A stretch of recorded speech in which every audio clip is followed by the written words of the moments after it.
Plaster हटने के बाद मुझे अब कई महीनों बेल्ट के सहारे ही रहना पड़ेगा, उसके सहारे ही काम करना पड़ेगा।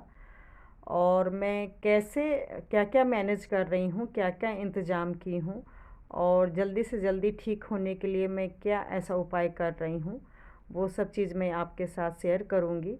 आई होप आप लोग को थोड़ा-सा हेल्प मिले और अगर थोड़ा भी अच्छा लगे वीडियो तो प्लीज़ लाइक और शेयर कर दीजिएगा, सब्सक्राइब कर लीजिएगा। सबसे पहले तो मैं सूट नहीं पहन पा रही हूँ, राइट हैंड में चोट लगी है। वैसे तो देखिए मैं ज़बरदस्ती पहन सकती हूँ, जब मेरा हाथ टूटा था तो नवरात्रि पूजा में 3 दिन फुल बाजू के सूट फिटिंग वाली पहनी थी, लेकिन उन दिनों पता नहीं था कि मेरा हाथ टूटा है। लेकिन जब अब मुझे पता है कि मेरा हाथ टूटा हुआ है, तो ज़्यादा रिस्क नहीं लेना चाहिए और क्योंकि मैं फ़िलहाल अभी घर में ही रहूँगी, तो मैं क्या-क्या इंतज़ाम की हूँ, ठंड भी आ गई है, तो अब ऐसे तो रह नहीं सकते हैं, तो मैंने क्या-क्या किया है, वो सब मैं आप लोग के साथ शेयर करूँगी। एक तो ये मैं 2 नाइट सूट मँगाई हूँ, आगे से बटन वाली है। जब टूटा था करवा चौथ के दिन में ही मैं मँगा ली थी, लेकिन नहीं पहन पाई क्योंकि प्लास्टर होने के बाद मैं इतना सा भी बाजू नहीं पहन पा रही थी।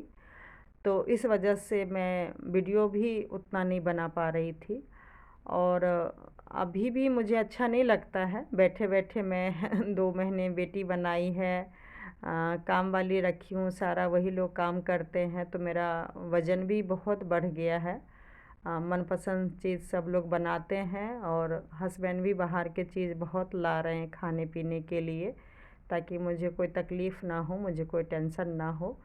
तो हाथ तो धीरे-धीरे ठीक हो ही रहा है, लेकिन बस थोड़ा-सा अब मैं वेट के लिए टेंशन होने लगा है कि अब मैं अपना वज़न कैसे कम करूँगी क्योंकि सर्दियों में मेरा वैसे ही बढ़ जाता है। बस हस्बैंड के कैटरिंग का काम है तो वो भी थोड़ा बहुत चल रहा है और आगे भी मतलब होगा तो हेल्प तो मिल जाती है, बने बनाए खाना मिल जाता है, लेकिन उसकी वजह से वज़न भी बढ़ जाता है। तो कपड़े का वही मैंने इंतज़ाम किया और हाफ़ स्वेटर क्योंकि फुल बाजू मैं अभी पहन नहीं सकती हूँ, इसलिए हाफ़ बाजू स्वेटर का मैं इंतज़ाम की हूँ। कैसे की हूँ ये सब मैं आगे कभी शेयर करूँगी।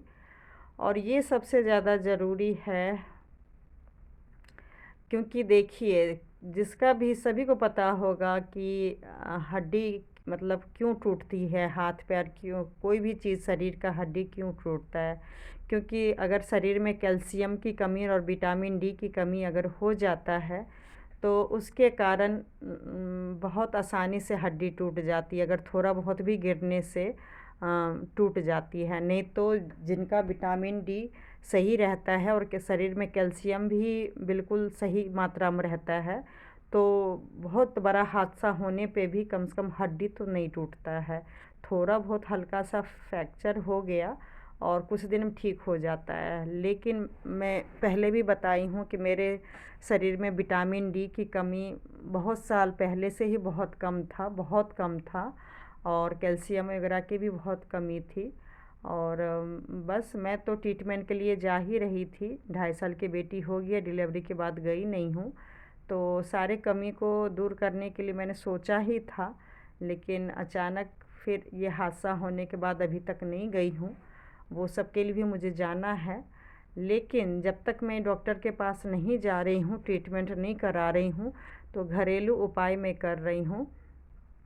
ये यही था कि मतलब हाँ, सबसे ज़्यादा तो देखिए ज़रूरी है वही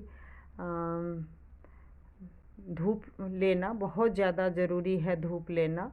और ये तेल मालिश जितना आप अपने हाथों से तेल मालिश लहसुन डाल के, हल्दी डाल के, सरसों के तेल में या तिल के तेल में करेंगे तो उतना ही फ़ायदा होता है। और ये मैं अपने हाथों से इसलिए कर रही हूँ, बेटी हस्बैंड तो कर देते लेकिन पता नहीं होता ना, वो लोग पता चला ज़्यादा मालिश कर दिए तो फिर और लेने के देने पड़ जाएगा, इसलिए बस मैं अपने हाथ से कर रही हूँ। और तिल का जो लड्डू है वो मैं अपनी मम्मी को बोली थी बनाने के लिए, पास में ही घर है तो फिर वहाँ से मतलब आ गया था। तो वो कैसे बनाई मैं बता दी थी कि इसमें जितना ही तिल खाते हैं, सर्दी का मौसम है तो जितना ही तिल खाएंगे, गुड़ खाएंगे, और तिल में ड्राई फ्रूट डलवा दी थी, काजू, बादाम, मूंगफली, मखाना, जो भी है, हल्का सा घी में फ्राई करके और मिक्सी में पीस के उसको फिर मतलब गुड़ में डाल के और बना दी थी। तो मैं बस आजकल वही नाश्ता या लंच जब भी मन होता है धूप में बैठ के और वो मैं खा लेती हूँ। और दूध क्योंकि मैं नहीं पीती थी तो इसमें सबसे ज़्यादा बहुत ही अच्छा कैल्शियम दूध होता है। तो विटामिन डी तो आपको धूप में पूरा कवर कर देगा। तो सर्दी का मौसम है, मैं बार बार बोल रही हूँ कि भगवान मैंने बहुत ज़्यादा गलती किया है तो सज़ा तो मिलनी ही है, लेकिन जैसे हम अपने बच्चे को सज़ा तो देते हैं लेकिन थोड़ा सा ध्यान भी रखते हैं कि ज़्यादा चोट ना लगे या ज़्यादा तकलीफ़ ना हो, ज़्यादा प्रॉब्लम ना हो। तो वैसे ही माता रानी ने भी मेरा ध्यान रखा है।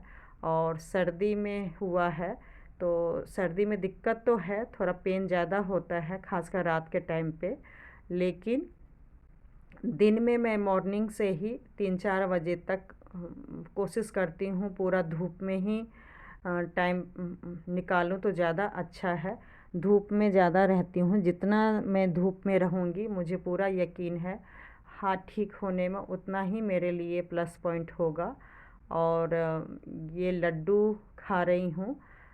बस ये है कि दिल्ली का गुड़ है तो मतलब चीनी वाला है, तो एक बस माइनस पॉइंट है कि वज़न बहुत ज़्यादा बढ़ रहा है मेरा।